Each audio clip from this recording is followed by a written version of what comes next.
রিজিক রিজিকের সর্বনিম্ন স্তর হচ্ছে টাকা পয়সা, অর্থ এবং সম্পদ। রিজিকের সর্বোচ্চ স্তর হচ্ছে শারীরিক এবং মানসিক সুস্থতা। রিজিকের সর্বোত্তম স্তর হচ্ছে পুণ্যবান স্ত্রী এবং পরিশুদ্ধ নেক সন্তান। এবং রিজিকের পরিপূর্ণ স্তর হচ্ছে মহান আল্লাহর সন্তুষ্টি। রিজিক খুব গভীর একটি বিষয়, যদি আমরা তা বুঝতে পারি।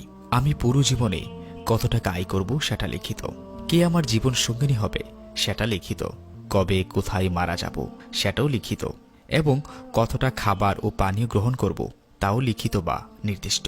আশ্চর্যের ব্যাপার হচ্ছে আমি কতগুলো দানা বা ভাত দুনিয়াতে খেয়ে তারপর মারা যাব সেটা লিখিত। একটি দানাও কম না এবং একটিও বেশি না।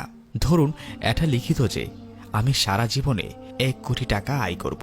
এই সিদ্ধান্ত আল্লাহ তাআলা নিয়েছেন, কিন্তু আমি হালাল উপায়ে আয় করব না হারাম উপায়ে আয় করব সেই সিদ্ধান্ত একান্তই আমার। যদি ধৈর্য ধারণ করি, আল্লাহ তাআলার কাছে চাই, তাহলে হালাল উপায়ে ওই 1 কোটি টাকা আয় করে আমি মারা যাব। আর হারাম উপায়ে হলেও ওই 1 কোটি, নাথিং মোর নাথিং লেস। আমি যে ফলটি আজকে টেকনাফ বসে খাচ্ছি সেটা হয়তো ইতালি কিংবা থাইল্যান্ড থেকে ইম্পোর্ট করা। ওই গাছে যখন মুকুল ধরেছে তখন নির্ধারণ করা হয়েছে যে সেটি আমার কাছে পৌঁছাবে। এর মধ্যে কত পাখি ওই ফলের উপর বসেছে, কত মানুষ ওই ফলটি পাড়তে গেছে। দোকানে অনেকেই এই ফলটি নেড়ে চেড়ে রেখে গেছে, পছন্দ হয়নি বা কিনেনি। এসব ঘটনার কারণ একটাই, ফলটি আমার রিজিকে লিখিত। যতক্ষণ না আমি কিনতে যাচ্ছি ততক্ষণ সেটা ওখানেই থাকবে।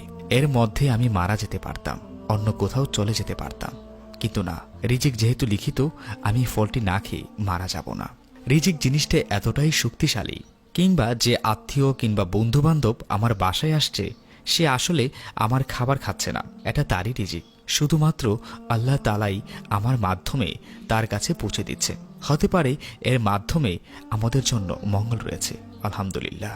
কেউ কারোটা খাচ্ছে না, যে যার রিজিকের ভাগই খাচ্ছেন। আমরা হালাল না হারাম উপায়ে খাচ্ছি সেটা নির্ভর করছে আমি আল্লাহ তাআলার উপর কতটুকু তাওয়াক্কাল আছি, কতটুকু ভরসা করছি, কতটুকু ভরসা করে আছি। কেননা আল্লাহ তাআলা বলেন, দুনিয়ায় বিচরণকারী এমন কোনো প্রাণী নেই যার রিজিকের দায়িত্ব আল্লাহর উপর নেই। তাদের স্থায়ী এবং অস্থায়ী আবাসস্থল সম্পর্কে তিনি অবহিত। সবকিছু একটি স্পষ্ট কিতাবে লেখা আছে। আল্লাহ তাআলা অন্যত্র বলেন, যে আল্লাহকে ভয় করে আল্লাহ তার জন্য কোনো না কোনো পথ বের করে দেবেন, আর তাকে এমন উৎস থেকে রিজিক দেবেন যা সে ধারণও করতে পারবে না।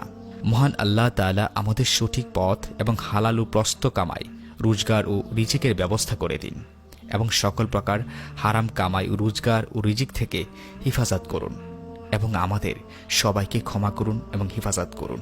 আমিন।